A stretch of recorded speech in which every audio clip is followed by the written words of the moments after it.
اللہ نے انسان کی زندگی میں نقص رکھے، کہیں نہ کہیں اس میں کمی رکھی کسی چیز کی۔ اللہ کی کریشن میں نقص نہیں ہو سکتا، لیکن اس نے ہر انسان کی زندگی میں کچھ نہ کچھ کمی رکھی ہے تاکہ اس کے اندر کچھ سوال اٹھے اور ایک تلاش اٹھے۔ انسان کبھی اس دنیا میں بنایا ہی نہیں گیا صدیوں سے کہ وہ کریڈٹ خود کو دے دے کہ میں نے کیا، میں نے بنایا، میرا حسن، میرے بچے، میری اولاد، میرا مال۔ تجھے بنایا ہی نہیں گیا کہ تو دعویٰ کر سکے کسی چیز کا۔ تیری تخلیق میں تلاش رکھی ہے اپنے سے زیادہ حسین، اپنے سے زیادہ جمیل، اپنے سے زیادہ کامل، اپنے سے زیادہ اکبر، اعلیٰ، اولا، اول، ہر لحاظ سے تیرے سے بڑی چیز کی تڑپ رکھی ہے تیرے اندر۔ انسان کو جب اس کی ماں پیدا کرتی ہے تو اس دن سے اس کے کلیجے کے اندر اللہ نے یہ چپ لگائی ہوئی ہے کہ اپنے سے بڑا حسن اور کمال تلاش کر۔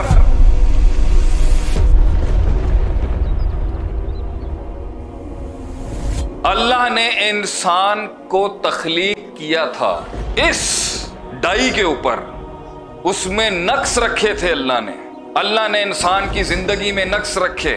اللہ نے انسان کی زندگی مکمل نہیں رکھی، کہیں نہ کہیں اس میں کمی رکھی کسی چیز کی۔ کسی کو کچھ دیا، کسی کو کچھ دیا، کسی کو کچھ دیا، اگرچہ ما تری فی خلق الرحمن من تفاوت، اللہ کی کریشن میں نقص نہیں ہو سکتا، لیکن اس نے ہر انسان کی زندگی میں کچھ نہ کچھ کمی رکھی ہے تاکہ اس کے اندر کچھ سوال اٹھے اور ایک تلاش اٹھے۔ اللہ نے ہر انسان میں کوئی کمی رکھی ہے، کسی کے رنگ میں، کسی کے جسم میں، کسی کے اعضاء میں، کسی کی مال میں، کسی کی دولت میں، کسی کے ماں باپ میں، کسی کے خاندان میں، کسی کی پیدائش کے طریقوں میں، بیماریوں کی شکل میں۔ اللہ نے ہر انسان میں کہیں نہ کہیں ایک خلا چھوڑا ہوا ہے تاکہ اسے وہ سکون نہ مل سکے اور وہ سوال اٹھائے، وہ تلاش کرے اس چیز کو۔ اور اللہ نے انسان کی نفس کے اندر جب اسے کریٹ کیا تو اس میں سب سے پاورفل چیز رکھی جس سے وہ انسان بنے گا، کامل بنے گا اور عبد بنے گا، اسے کہتے ہیں سبمیشن۔ اللہ نے انسان کو متکبر نہیں بنایا، اللہ نے انسان کے کمال کو تکبر سے نہیں جوڑا، اللہ نے انسان کی ایکچولائزیشن کو تکبر اور میں اور خود پسندی سے نہیں جوڑا۔ اللہ نے انسان کو میں کا جملہ کہنے کا حکم کیا، اس کی تخلیق میں نہیں رکھی۔ انسان کبھی اس دنیا میں بنایا ہی نہیں گیا صدیوں سے کہ وہ کریڈٹ خود کو دے دے کہ میں نے کیا، میں نے بنایا، میرا حسن، میرے بچے، میری اولاد، میرا مال، میرے لوگ، میرا کانٹیکٹ، میرا نیٹ ورک، میری گڈیاں، میرے کار، میری بنگلے، میری سلطنتیں، میرے لوگ، میں یہ بنایا ہی نہیں اللہ نے اس کو۔ اس کے لیے اس کی تخلیق میں اللہ نے رکھا ہوا ہے سبمیشن کہ تو اپنے ٹاپ پر جب پرفارم کرے گا، تو اپنے کمال پہ تب دکھے گا، تو دنیا میں سب سے حسین تب دکھے گا جب تو اپنے آپ کو ایبسولوٹ لیول پر وہ عاجزی اور تذلل اپنا کے سبمٹ اور سرنڈر کر دے گا۔ وہ تیرے حسن کا کمال ہوگا۔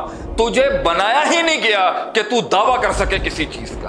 تیری تخلیق میں تلاش رکھی ہے اپنے سے زیادہ حسین، اپنے سے زیادہ جمیل، اپنے سے زیادہ کامل، اپنے سے زیادہ اکبر، اپنے سے زیادہ حسین، خوبصورت، اعلیٰ، اولا، اول، ہر لحاظ سے تیرے سے بڑی چیز کی تڑپ رکھی ہے تیرے اندر۔ انسان کو جب اللہ اس کی ماں پیدا کرتی ہے تو اس دن سے اس کے کلیجے کے اندر اللہ نے یہ چپ لگائی ہوئی ہے کہ اپنے سے بڑا حسن اور کمال تلاش کر۔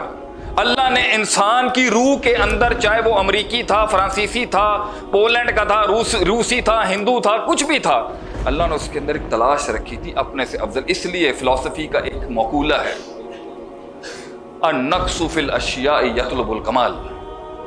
ہمارے اندر کا نقص، کسی بھی چیز کے اندر کا نقص، اس سے زیادہ کامل چیز کی تلاش کے لیے پش کرتا ہے اس کو۔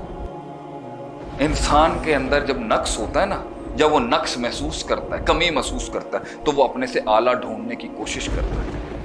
یہ تم ساروں کی مسلمان کافر کی تفریق سے ہٹ کے ہر انسانی بچے میں چپ لگائی تھی اللہ، تلاش کی۔ اس لیے مال بھی آ جائے، پیسہ بھی آ جائے، دولت بھی آ جائے، شہرت بھی آ جائے، تعلقات بھی آ جائیں، پاور بھی آ جائے، جرنیل بھی آ جائیں، کرنیل بھی آ جائیں، مولوی بھی آ جائیں، بڑے بڑے لوگ بھی آ جائیں، اولاد بھی آ جائے، گھر بھی آ جائیں، بڑی لیمبرگینی، فراریاں شمراریاں، سب کچھ آنے کے بعد بھی وہ خلا کسی کا پیو نہیں بھر سکتا۔